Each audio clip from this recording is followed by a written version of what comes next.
Patch of moderate to heavier downpours that's moving across Rhode Island and eventually going to be pushing into southeastern Massachusetts too. It'll come with some potentially briefly localized street flooding or at least some ponding on the roads as these heavier showers are possible. And then moving along 95 through West Warwick, and we're seeing them now into the East Bay, down along the coastline of Route 1 as well from Westerly to Narragansett. Looking at the wider view, those showers are scattered across Connecticut. So next several hours looking unsettled, then we'll start to dry things up. Middle 70s right now in the capital city, 70 in Smithfield, 75 in Newport, Boston this morning at 70. The Muggies are back, going to lead our three key things. That shower risk, not just for today, but for Thursday and Friday too. And then it leads to another warm weekend for us. Let's talk about the humidity though. It's on the rise this morning. Warm fronts coming through, and that's what's bringing these showers this morning. It's also going to lead us into that very uncomfortable category over the next few days. Here's the front right now, and again, it's going to gradually lift northward today. So these showers that are around this morning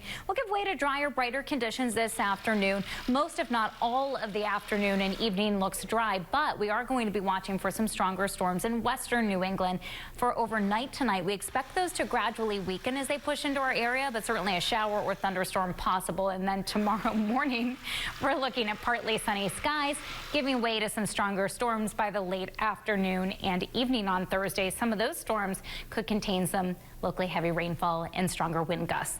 So the beaches today, gonna hang in there. Some showers this morning, then partly sunny this afternoon. Low rip current risk, about 80 at the shore for the high today.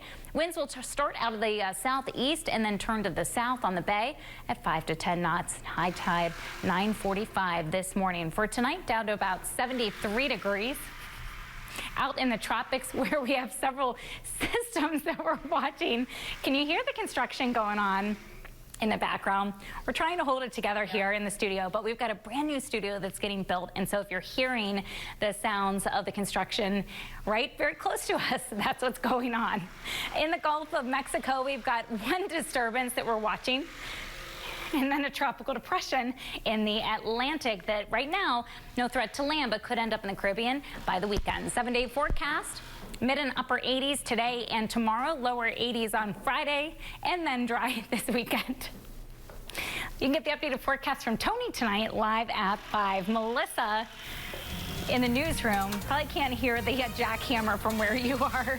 It's a little quieter. Come on over here, Michelle. For those of you heading out the door, your speeds are fluctuating a little bit along 95 if you're heading south. Right over by Route 4, you'll notice they're briefly dropping into the 40s. But for the most part, into Providence, other than that brief slowdown, you're looking good. Heading up 95 to Boston, looking great. If you are making your way along the expressway, though, we did have an earlier crash that's slowing your speeds. It was right over near Route 203. That cleared just a couple of minutes ago, but looking like we do have something affecting traffic heading south along the expressway. Regardless, your drive times up to Boston still under an hour, up 95 or 24. In and around Providence, speeds 95 from Thorbers Ave to the state offices in the 50s, 195 west, you're in the 60s from the state line into the capital city, and heading east, you're looking at similar speeds. It's a 12-minute drive from the state line all the way over to the Braga Bridge. I'll have another update in 10 minutes.